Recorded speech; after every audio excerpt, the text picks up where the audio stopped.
ಶಾರದೆ ದಯ ಪಾಲಿಸು, ಈ ಬಾಳನು ಬೆಳಕಾಗಿಸು ಹೇ ಶಾರದೆ. ವಿದ್ಯಾರ್ಥಿಗಳೇ, ಈ ದೇವಾಲಯ ಯಾವುದು ಎಂದು ಗುರುತಿಸಬಲ್ಲಿರಾ?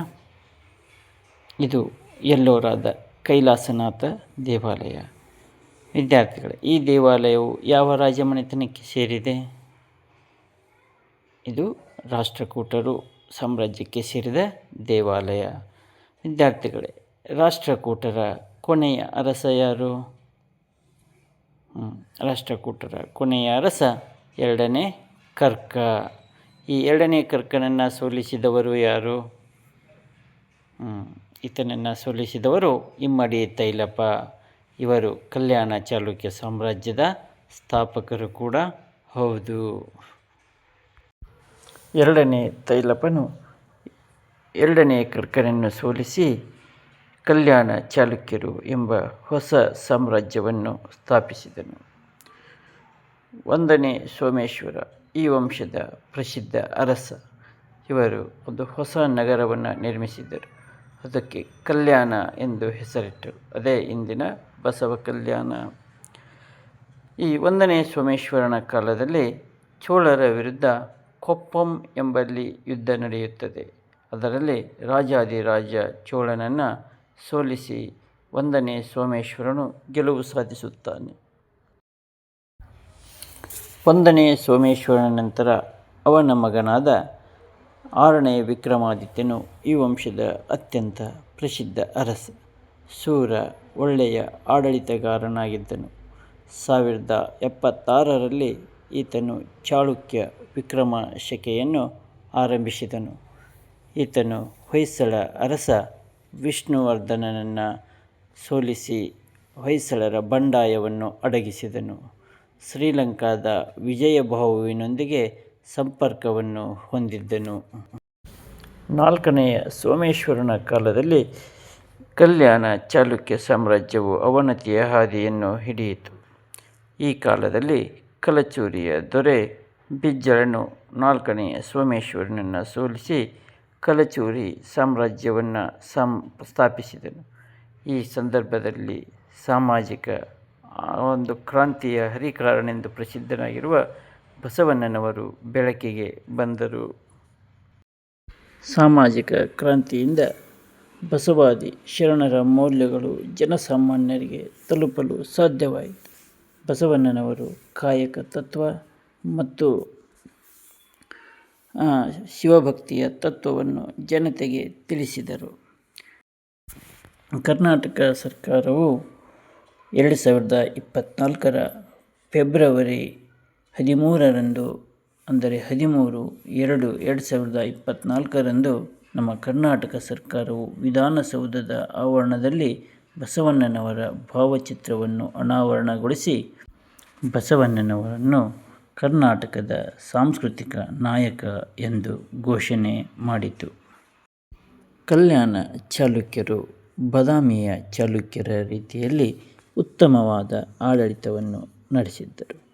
ಸಾಮ್ರಾಜ್ಯವನ್ನು ಪ್ರಾಂತ್ಯಗಳು ಅಂದರೆ ಮಂಡಲಗಳಾಗಿ, ಮಂಡಲಗಳನ್ನು ನಾಡುಗಳಾಗಿ, ನಾಡುಗಳನ್ನು ಕಂಪನಗಳು ಅಂದರೆ ಹೋಬಳಿಗಳಾಗಿ ವಿಂಗಡಿಸಿದ್ದರು. ಭೂಕಂದಾಯದ ವ್ಯವಸ್ಥೆಗಾಗಿ ಕಡಿತ ವೆರ್ಗಡೆ ಎಂಬ ಅಧಿಕಾರಿಯನ್ನು ನೇಮಕ ಮಾಡಿದ್ದರು.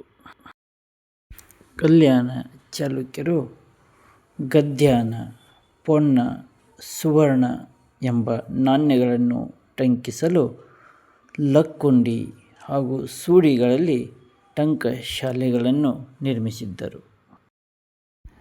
ಕಲ್ಯಾಣ ಚಾಲುಕ್ಯರು ಸಾಹಿತ್ಯಕ್ಕೆ ಅಪಾರವಾದ ಪ್ರೋತ್ಸಾಹವನ್ನು ನೀಡಿದ್ದರು. ಕವಿ ಚಕ್ರವರ್ತಿ ರನ್ನ, ದುರ್ಗಸಿಂಹ, ನಾಗಚಂದ್ರ, ನಯಸೇನ, ಬಿಲ್ಲನ ಈ ಕಾಲದ ಪ್ರಮುಖ ಸಾಹಿತಿಗಳಾಗಿದ್ದರು. ಕವಿ ಚಕ್ರವರ್ತಿ ಎಂಬ ಬಿರುದು ಪಡೆದಿದ್ದ ರನ್ನ ಕವಿಯು ಸಾಹಸ ಭೀಮ ವಿಜಯ ಅಂದರೆ ಗದಾಯುದ್ಧ ಎಂಬ ಕೃತಿಯನ್ನು ರಚಿಸಿದ್ದಾರೆ. ಹಾಗೆ ವಿದ್ಯಾರ್ಥಿಗಳೇ, ಪಂಚತಂತ್ರ ಕಥೆಗಳನ್ನ ಕೇಳಿದಿರಲ್ವಾ? ಆ ಪಂಚತಂತ್ರ ಕೃತಿಗಳನ್ನು ಕಲ್ಯಾಣ ಚಾಲುಕ್ಯರ ಆಸ್ಥಾನದ ಕವಿ ದುರ್ಗಸಿಂಹನು ಕನ್ನಡದಲ್ಲಿ ರಚಿಸಿದ್ದಾನೆ. ನಯಸೇನ ಎಂಬ ಕವಿಯು ಧರ್ಮಾಮೃತ ಎಂಬ ಕೃತಿಯನ್ನು ರಚಿಸಿದ್ದಾನೆ. 6ನೇ ವಿಕ್ರಮಾದಿತ್ಯನ ಆಸ್ಥಾನದ ಕವಿ ಬಿಲ್ಲನನು ವಿಕ್ರಮಾದಿತ್ಯನ ಕುರಿತು ವಿಕ್ರಮಾಂಕದೇವ ಚರಿತೆ ಎಂಬ ಗ್ರಂಥವನ್ನು ರಚಿಸಿದ್ದಾನೆ. ಹಾಗೆ ವಿಜ್ಞಾನೇಶ್ವರನು ಮಿತಾಕ್ಷರ ಎಂಬ ಕೃತಿಯನ್ನು ಬರೆದಿದ್ದಾನೆ. ಅರಸ 3ನೇ ಸೋಮೇಶ್ವರನು ಸ್ವತಃ ಕವಿಯಾಗಿದ್ದು ಮಾನಸೋಲ್ಲಸ ಎಂಬ ಕೃತಿಯನ್ನು ಬರೆದಿದ್ದಾನೆ. ಇದು ಸಂಸ್ಕೃತ ವಿಶ್ವಕೋಶ ಎಂದು ಪ್ರಸಿದ್ಧಿ ಪಡೆದಿದೆ. ಕಲ್ಯಾಣ ಚಾಲುಕ್ಯರು ಕಲೆ ವಾಸ್ತುಶಿಲ್ಪಕ್ಕೆ ಯಾವ ರೀತಿ ಕೊಡುಗೆಗಳನ್ನು ನೀಡಿದ್ದಾರೆ ಅನ್ನೋದನ್ನು ನೋಡೋದಾದರೆ, ಇವರ ಕಾಲದಲ್ಲಿ ಅತ್ಯಂತ ಪ್ರಸಿದ್ಧ ದೇವಾಲಯ ಲಕ್ಕುಂಡಿ, ಗದಗಿನ ಲಕ್ಕುಂಡಿಯಲ್ಲಿರುವ ಕಾಶಿ ವಿಶ್ವೇಶ್ವರ ದೇವಾಲಯ. ಇದು ಅತ್ಯಂತ ಪ್ರಸಿದ್ಧ ದೇವಾಲಯ. ಹಾಗೆ ಗದಗಿನ ಇಟಗಿಯಲ್ಲಿ ಮಹಾದೇವ ದೇವಾಲಯವನ್ನು ನಿರ್ಮಿಸಿದ್ದಾರೆ. ಗದಗಿನಲ್ಲಿ ತ್ರಿಕುಟೇಶ್ವರ ದೇವಾಲಯ, ಹಾಗೆ ಕುರವತ್ತಿಯಲ್ಲಿ ಮಲ್ಲಿಕಾರ್ಜುನ ದೇವಾಲಯವನ್ನು ಕಟ್ಟಿಸಿದ್ದಾರೆ.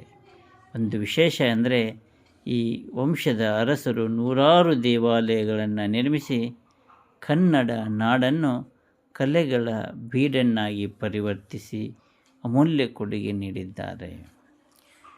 ವಿದ್ಯಾರ್ಥಿಗಳೇ, ಕಲೆ ವಾಸ್ತುಶಿಲ್ಪದ ಜೊತೆಗೆ ಸಂಗೀತಕ್ಕೂ ಕೂಡ, ನೃತ್ಯಕ್ಕೂ ಕೂಡ ಸಾಕಷ್ಟು ಕೊಡುಗೆಗಳನ್ನು ಕೊಟ್ಟಿದ್ದಾರೆ. ಮಾನಸೋಲ್ಲಸ, 3ನೇ ಸೋಮೇಶ್ವರ ಬರೆದಿರುವಂಥ ಮಾನಸೋಲ್ಲಸ ಕೃತಿ ಹಾಗೂ 2ನೇ ಜಗದೇಕ ಮಲ್ಲನ ಸಂಗೀತ ಚೂಡಾಮಣಿ ಗ್ರಂಥಗಳು ಸಂಗೀತಕ್ಕೆ ನೀಡಿದ ಅಪಾರ ಕೊಡುಗೆಗಳಾಗಿವೆ. ಧನ್ಯವಾದ.